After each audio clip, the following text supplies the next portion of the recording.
جاوید اقبال مغل ایک Pakistani serial killer تھا اور بچوں سے بدسلوکی کرنے والا شخص تھا جس نے 100 کمسن لڑکوں کے ساتھ جنسی زیادتی اور قتل کا اعتراف کیا تھا جن کی عمریں 6 سے 16 سال کے درمیان تھی۔ اس مرد نے نہ صرف 100 بچوں کو قتل کیا بلکہ ان کی لاشیں ایسڈ میں حل کر دی تاکہ ان کا کوئی ثبوت نہ رہے۔ جاوید اقبال 1956 میں لاہور پاکستان میں پیدا ہوا۔ اس کے والد محمد علی مغل ایک اچھے تاجر تھے۔ اقبال اپنے کاروباری والد کے 8 بچوں میں چھٹا تھا۔ وہ لاہور میں پلا بڑھا۔ گورنمنٹ اسلامی کالج میں انٹرمیڈیٹ کے طالب علم کے طور پر تعلیم حاصل کی۔ اس کے والد نے ایک اچھی طرح سے آباد شخص ہونے کی وجہ سے صدباغ کے علاقے میں 2 ولا خریدے۔ 1978 میں جب وہ ابھی طالب علم تھا اس نے اسٹیل ریکاسٹنگ کا کاروبار شروع کیا۔ اقبال لڑکوں کے ساتھ شہر کے شادباغ کے علاقے میں ایک ولا میں رہتا تھا جو ان کے والد نے ان کے لیے خریدا تھا۔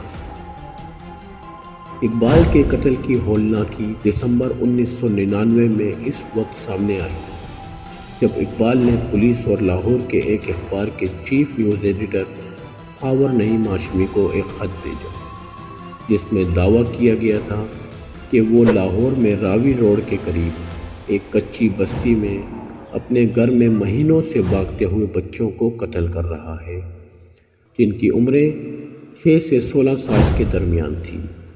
اس نے لکھا کہ میں نے 100 بچوں کو قتل کیا، جنسی زیادتی کا نشانہ بنانے کے بعد ان کا گلا گونٹ کر ٹکڑے ٹکڑے کر دیا اور پھر ان کی لاشوں کو ہائیڈروکلورک ایسڈ کے استعمال سے ٹھکانے لگایا، یعنی ان کی لاشوں کو تیزاب میں گھول دیا جسے بعد میں اس نے مقامی ندی میں پھینک دیا۔ خط ملنے کے بعد پولیس فوراً اس جگہ کے لیے روانہ ہو گئی اور جب پولیس اس جگہ پر پہنچی تو پولیس کو اقبال کے گھر کے اندر دیواروں اور فرش پر خون کے دھبے ملے۔ وہ زنجیر جس کے ساتھ اقبال نے لڑکوں کا گلا گھونٹنے کا دعویٰ کیا تھا اور پلاسٹک کے تھیلوں میں ان کی بہت سے متاثرین کی تصاویر تھی۔ پولیس کو اس کے گھر سے تیزاب کے برتن، 2 لاشوں سے انسانی ہڈیاں اور بچوں کے کپڑوں کے ڈھیر ملے اور 32 صفحات پر مشتمل ایک ڈائری ملی جس میں متاثرہ افراد کے ساتھ جنسی زیادتی اور قتل کے تفصیل اور بچوں کی تصاویر بھی شامل تھی۔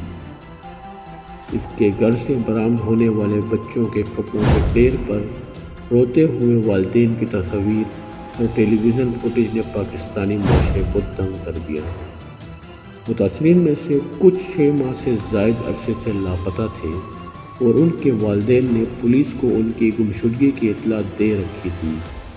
اس کے بعد پولیس نے پاکستانی تاریخ کی سب سے بڑی تلاش شروع کی۔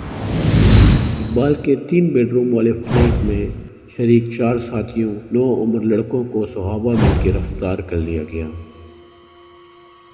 چند دنوں کے اندر ان میں سے ایک پولیس کی حراست میں مر گیا۔ پوسٹ مارٹم سے پتہ چلتا ہے اس کے خلاف طاقت کا استعمال کیا گیا تھا۔ پولیس نے کہا کہ اس نے اپنی مرضی سے کھڑکی سے چھلانگ لگائی تھی۔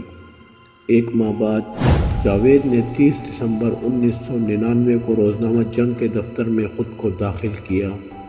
اس نے بتایا کہ اس نے خود کو داخل کیا کیونکہ اسے اپنی جان کا خدشہ تھا اور پولیس اسے مار سکتی ہے۔ اقبال نے کہا کہ ان کا قتل ماضی میں گرفتاری کے بعد پولیس کے ہاتھوں وحشیانہ سلوک کا بدلہ تھا۔ انہوں نے اسے 1990 کی دہائی میں ایک نوجوان بگوڑے لڑکے کے خلاف بدفعلی کے الزام میں گرفتار کیا تھا۔ اس جرم پر کوئی فرد جرم عائد نہیں کی گئی۔ ان کی والدہ جیل میں ہی دل کا دورہ پڑنے سے انتقال کر گئی۔ ماں کی موت نے اس کے دل میں آگ لگا دی اور اس کے غصے کو جنم دیا، لہٰذا اس نے 100 دیگر ماؤں کو رونے اور اس کے تکلیف سے دوچار کرنے کا انتخاب کیا جو اس کی والدہ نے انتقال سے پہلے برداشت کی تھی۔ جاوید اقبال کو 100 قتل کا مجرم قرار دیا گیا۔ سزا یہ ہے کہ اس کا 100 بار گلا گھونٹ دیا جائے۔ جج اللہ بخش نے لاہور کی عدالت کو بتایا اس کے جسم کے 100 ٹکڑے کر کے تیزاب میں ڈال دیے جائیں، جیسا کہ اس نے اپنے متاثرین کے ساتھ کیا تھا۔ داخلہ معین الدین حیدر نے اس سزا پر تنقید کی۔ اسے ہائی کورٹ میں چیلنج کیا جائے گا۔